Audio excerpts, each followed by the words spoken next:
What if everything you've been told about the conflict between Israel and Iran only scratches the surface? What if the missile launches, the fiery speeches, and the diplomatic silence are all pieces of a deeper, more dangerous puzzle? In a world where truth is often buried beneath propaganda and politics, today, we pull back the curtain. This is not just about two nations clashing. This is about power, survival, in a region on the edge of eruption.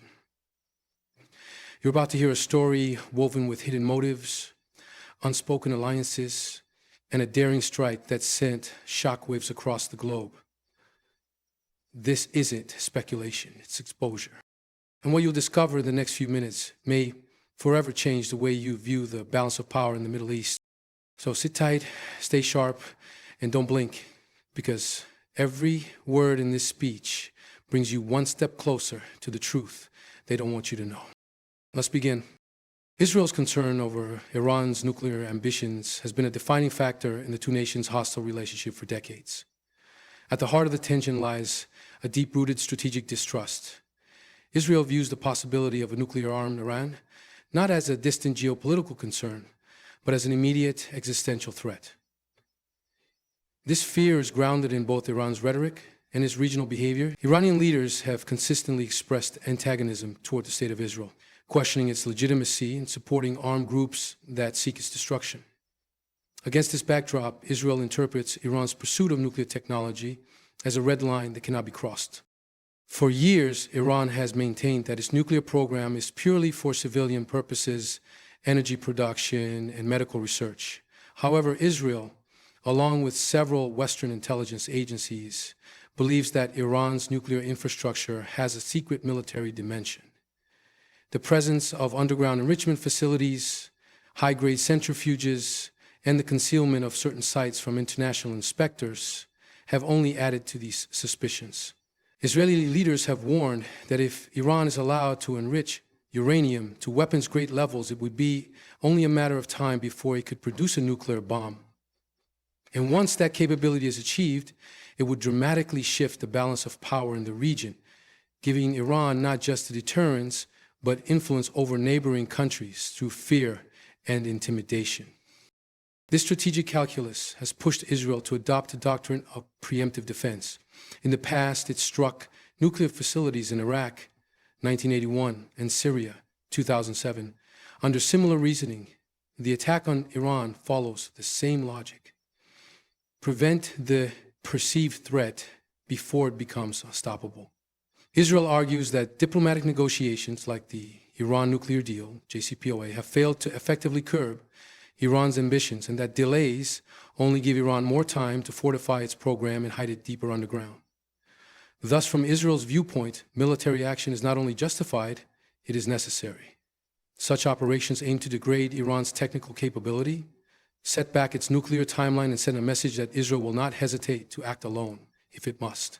This deeply ingrained security doctrine is not just about strategy. It's about survival in a region where alliances are fragile, threats are real, and time is rarely on your side. The Middle East has long been a battleground of influence, ideology, and power. And at the center of this struggle stand Israel and Iran, two regional heavyweights locked in a cold and at times very hot confrontation. The recent Israeli attack on Iran cannot be understood without seeing it through the lens of this wider power struggle. Israel and Iran are not merely enemies due to territorial disputes. Their rivalry is rooted in a larger fight for dominance across the Middle East. Iran sees itself as the leader of the Shia Islamic world and aims to expand its sphere of influence through political alliances, proxy militias, and ideological messaging. Israel, on the other hand, positions itself as the region's only liberal democracy and a forward military power aligned with Western interests. The two represent not just different nations, but opposing worldviews, religious theocracy versus secular democracy, resistance versus deterrence. Iran has extended its reach through a network of proxies, Hezbollah in Lebanon, militias in Syria and Iraq, and Hamas in Gaza. These groups serve Iran's strategic objectives by placing pressure on Israel from multiple fronts without direct confrontation. Israel interprets this as encirclement. Every drone launched from Syria, every rocket fired from southern Lebanon, and every tunnel dug into its borders reinforces the belief that Iran is trying to slowly weaken its position through attrition. The recent strike can be seen as a bold countermeasure, an attempt not only to disrupt Iran's nuclear program, but also to challenge its rising influence and demonstrate military superiority in a volatile region. Control of the narrative is also part of this rivalry. Iran frames itself as the defender of oppressed Muslims and the resistance against Western imperialism. Israel views itself as a besieged nation, standing against extremism and instability. This clash plays out not only in military operations, but also in diplomacy, international forums, and media. The Israeli strike on Iran is, therefore, not a single act of war. It's a message broadcast to the region. It tells countries like Saudi Arabia, the UAE, and even Egypt that Israel is willing to act where others hesitate. It also serves as a warning to Iran's allies that escalation has its consequences. For Israel, maintaining regional power is about more than missiles or jets. It's about controlling the tempo of the conflict and ensuring its enemies know there is always a line that cannot be crossed without repercussion. Iran's influence across the Middle East is most visibly projected through its network of proxy groups, many of which operate with direct funding, training, and strategic guidance from Tehran. Over the years, these groups, such as Hezbollah in Lebanon, the Houthis in Yemen, various militias in Iraq, and factions in Syria, have increasingly become instruments of Iranian foreign policy, carrying out attacks that serve Tehran's broader regional objective. Now, from Israel's perspective, these proxies represent not just ideological adversaries, but military threats positioned on multiple fronts. The growing frequency and intensity of attacks from these groups have convinced Israeli defense officials that Iran is waging a shadow war, destabilizing the region while avoiding direct accountability. One of the key triggers for the recent Israeli attack on Iran lies in this escalation. Over the past months, Iranian-backed militias have been blamed for launching drone strikes on Israeli assets in Syria, attempting infiltrations near the Golan Heights, and providing advanced weaponry to groups like Hamas and Islamic Jihad in Gaza. For Israel, these actions are not isolated events. They are part of a coordinated campaign designed to stretch its defenses thin, drain its resources, and keep it in a perpetual state of alert. The Israeli military views such proxy attacks as a calculated strategy by Iran to chip away at Israel's security without inviting a direct military response. But every time a rocket falls on Israeli territory or a drone is intercepted near a sensitive installation, the perception hardens that Iran is the puppet master, orchestrating the violence from afar. This belief has led Israel to adopt a doctrine of disproportionate response. In their eyes, deterring Iran means going beyond striking the proxies. It means going after the source. The attack on Iranian territory, therefore, is as much a retaliation for past assaults as it is a warning about the future. By hitting strategic Iranian assets, Israel aims to disrupt the logistical and command structures that support its regional enemies. It's also a move designed to impose a cost on Iran itself, forcing it to think twice before enabling another wave of attacks. Israel wants to make clear that while the proxies may pull the trigger, the consequences will be felt in Tehran. This strike isn't only about national defense, it's about breaking the chain of indirect aggression and sending a clear message that the era of in-check proxy warfare is over. Behind every major military move in the Middle East, there are often quiet signals, subtle nods, and back-channel understandings between global powers. When Israel launched its attack on Iran, many observers noticed the conspicuous silence from the United States and key Western allies. This absence of public condemnation or direct support suggests more than neutrality. It hints at quiet approval, or at least a strategic tolerance for Israel's action. The West, particularly the United States, has long been deeply involved in the geopolitical chessboard of the Middle East. Though the official line often promotes diplomacy and stability, the reality is more complex. Western powers, especially Washington, share many of Israel's concerns about Iran's growing influence and its nuclear ambitions. But for political, diplomatic, or strategic reasons, they cannot always act directly or publicly endorse military interventions. In recent years, efforts to revive the Iran nuclear deal have stalled, and Iran has taken significant steps toward advancing its nuclear program beyond previously agreed limits. This has raised alarm bells in both Jerusalem and Washington. While the Biden administration may still officially support negotiations, there is a growing sense of frustration with Iran's non-compliance and regional behavior. For the U.S., a direct military confrontation with Iran carries massive risks: political fallout, global oil market disruption, and the potential for a broader war. Allowing Israel to act serves a dual purpose. It reins in Iran without the U.S. having to commit forces or take public responsibility, and it sends a strong warning that Iran's actions have consequences even if they come from a regional actor rather than a global one. There is also the consideration of political optics. While Western leaders may condemn violence publicly, they often recognize the necessity of certain actions in private. The Israeli strike may well have been discussed in advance through secure diplomatic channels with tacit assurances that there would be no major backlash. Military intelligence is frequently shared between Israel and the U.S., and operational coordination, though unspoken, is not uncommon. In such scenarios, silence can speak volumes. It offers plausible deniability while signaling an alignment of interests. For Israel, this silent support bolsters its confidence to take decisive action. For the West, it's a calculated risk, letting Israel serve as the enforcer in a region where diplomacy is fragile, threats are mounting, and direct intervention is politically dangerous. Israel's history is deeply shaped by the belief that it must never allow itself to be vulnerable to annihilation again. This doctrine has created a mindset where survival isn't just a priority, it's a national imperative. Central to that survival is deterrence, the ability to project power so convincingly that no enemy dares to attack.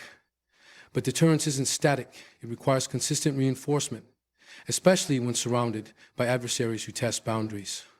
Iran's military advancements, growing alliances, and increasingly bold rhetoric have put Israel's deterrence posture under pressure. Each time Iran launches a satellite, unveils new ballistic missile technology, or expands its influence through regional militias, it chips away at Israel's image of dominance and resilience. In response, Israel feels compelled to reassert that dominance through bold and visible military actions that send an unambiguous message. The strike on Iran is a textbook example of that principle. It wasn't merely an attack on a target, it was a demonstration of capability. It tells Iran and the entire region that Israel has the intelligence reach, the technological precision, and the political will to hit critical sites even deep inside enemy territory. For Israel, such operations are about more than disabling a nuclear facility or damaging infrastructure. They are psychological. They aim to plant seeds of doubt in the minds of Iran's leadership, reminding them that nothing is beyond the reach of Israeli defense forces. It is this psychological edge that often prevents wars from escalating in the first place. Fear of the unknown, of how far Israel is willing to go, acts as a deterrent in itself. Beyond the battlefield, Israel's leadership understands that deterrence also impacts diplomacy. The stronger Israel appears, the more leverage it has in international negotiations. It also strengthens its relationships with regional powers like Saudi Arabia and Egypt, who may not publicly support Israel, but quietly rely on its strength to counterbalance Iran's rise. Every missile strike or covert operation serves as a message to these neighbors as well. Israel remains the most capable and decisive force in the region. If deterrence fails, Israel risks being seen as weak or indecisive, something it cannot afford in a neighborhood where perception often dictates policy and where hesitation can invite disaster. This constant balancing act between measured force and strategic restraint is what keeps Israel's doctrine of deterrence alive. The complex arena of Middle Eastern geopolitics, every strike, every operation, and every statement carries with it a deeper layer of meaning. Israel's attack on Iran was not just a military maneuver. It was a deliberate message to allies, rivals, and undecided observers across the region. This message was aimed not only at Iran, but also at countries like Saudi Arabia, the United Arab Emirates, Jordan, and Egypt, nations that, while not openly aligned with Israel, share a growing unease over Iran's expanding footprint and destabilizing influence. In acting decisively, Israel sought to reestablish itself as the actor most willing to take bold action when others hesitate. It reminded the region that when red lines are crossed, Israel does not merely issue warnings, it takes action. By targeting Iranian assets directly, Israel positioned itself as the primary counterweight to Tehran's ambitions. This was not just about defending its borders, it was about reinforcing an image of strategic reliability and strength. In a region where power often shifts based on perception, this kind of demonstration has profound ripple effects. Arab states that have normalized or are considering normalization with Israel take note of this resolve. Even those that remain publicly critical often view Israeli military action with quiet approval, understanding that a strong Israel is a buffer against Iranian dominance they themselves are not prepared to challenge directly. This messaging also extends beyond the region. It tells global powers that Israel will not wait for international consensus or be constrained by diplomatic gridlock when its security is at stake. This posture allows Israel to act independently while shaping regional calculations. Smaller states and factions watch closely, assessing whether alliances with Israel might offer them protection, leverage, or a counterbalance to Iranian pressure. For Israel, this strategic signaling is vital. It shores up its deterrent power, but also fosters quiet cooperation with states that might otherwise stay neutral or hostile. The strike is also a direct challenge to Iran's narrative of rising influence. Tehran has worked hard to portray itself as the epicenter of resistance against Western and Zionist powers, but each Israeli strike chips away at that image, exposing vulnerabilities and operational blind spots. The message is simple. Even as Iran tries to project dominance, Israel can pierce that illusion, swiftly, precisely, and without permission. In this silent contest of perception, every missile carries not just explosive force, but political weight, reshaping alliances and reminding the region of who is willing to act when the stakes are highest. The Israeli strike on Iran was not an isolated incident. It was the result of years of rising tensions, shadow wars, and strategic calculations. It was a powerful expression of fear, resolve, and deterrence, rooted in a history of survival and a vision of regional balance. Israel acted not only to disrupt a perceived nuclear threat, but to push back against a growing sphere of Iranian influence, retaliate for proxy aggression, and assert its position as the Middle East's most decisive force. With quiet Western tolerance and bold regional messaging, the strike sent shockwaves far beyond its physical targets. It reminded the world that in a region built on power, the silence before action is often louder than the noise that follows. Stay informed, stay aware, and never forget, understanding the truth behind headlines is the first step toward understanding the world we live in. Thank you for watching. Stay strong, stay focused, and good luck on your journey to truth.